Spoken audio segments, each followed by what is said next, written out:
Hello friends, Andhra Pradesh రాష్ట్ర పెన్షనర్లకు రైతన్నలకు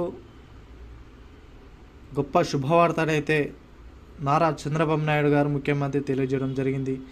వీటికి సంబంధించిన పూర్తి సమగ్రమైన సమాచారం మీకు ఈ వీడియోలో అందించడం అయితే జరుగుతుంది. మన ఛానల్ని ఫస్ట్ టైం ఎవరైతే చూస్తున్నారో లైక్ కొట్టండి, అదేవిధంగా వీడియోని షేర్ చేయండి, ప్రతి ఒక్కరు సబ్స్క్రైబ్ చేసుకోండి. మీ బంధుమిత్రుల్లో కానీ, మీ అభిలాషులకు కానీ, మీ కొలీగ్స్ కానీ అందరూ కూడా వీడియోని షేర్ చేయండి.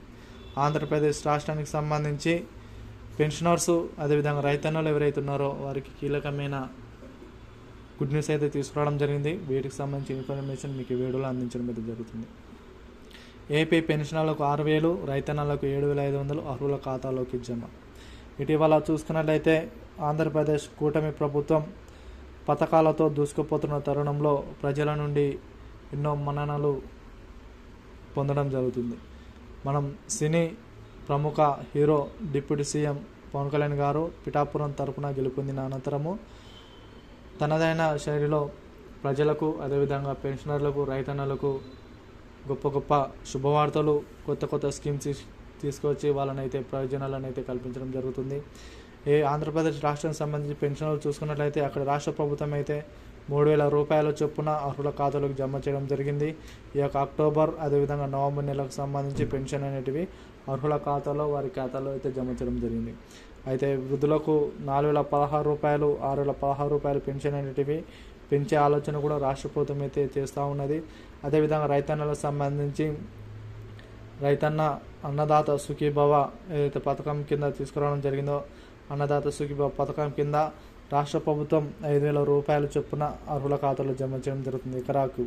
వీటితో పాటు కేంద్ర ప్రభుత్వం ఇంప్లిమెంట్ చేసే పిఎం కిసాన్కి సంబంధించి ఏదైతే డబ్బులు ఉన్నాయో వాటితో పాటు మొత్తం 7,500 రూపాయలు అనేటివి రాష్ట్ర ప్రభుత్వం అయితే రైతన్న ఖాతాలో అన్నదాత సుఖీభవ పథకం కింద అర్హుల ఖాతాలో జమ చేయని కూడా నిర్ణయం అయితే తీసుకోవడం జరిగింది.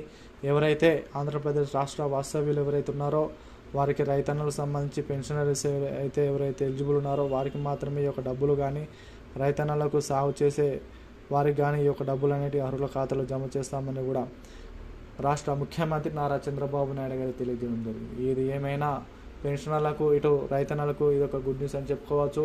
ఆంధ్రప్రదేశ్ రాష్ట్రంలో ఇటీవల కాలంలో చూసుకున్నట్లయితే భారీ వర్షాలతో రాష్ట్ర ప్రభుత్వం అయితే అల్లకల్లోలం అవుతున్నాయి. దీనికి రాష్ట్ర ప్రభుత్వం కూడా రైతన్నలను నష్టపరిహారం ఎవరైతే పంట నష్టపోయారో పంట నష్టం సంబంధించి కూడా ఎకరాకు 10,000 రూపాయల చొప్పున నష్టపరిహారంను చెల్లించే అవకాశాలు అయితే కనిపిస్తున్నాయి.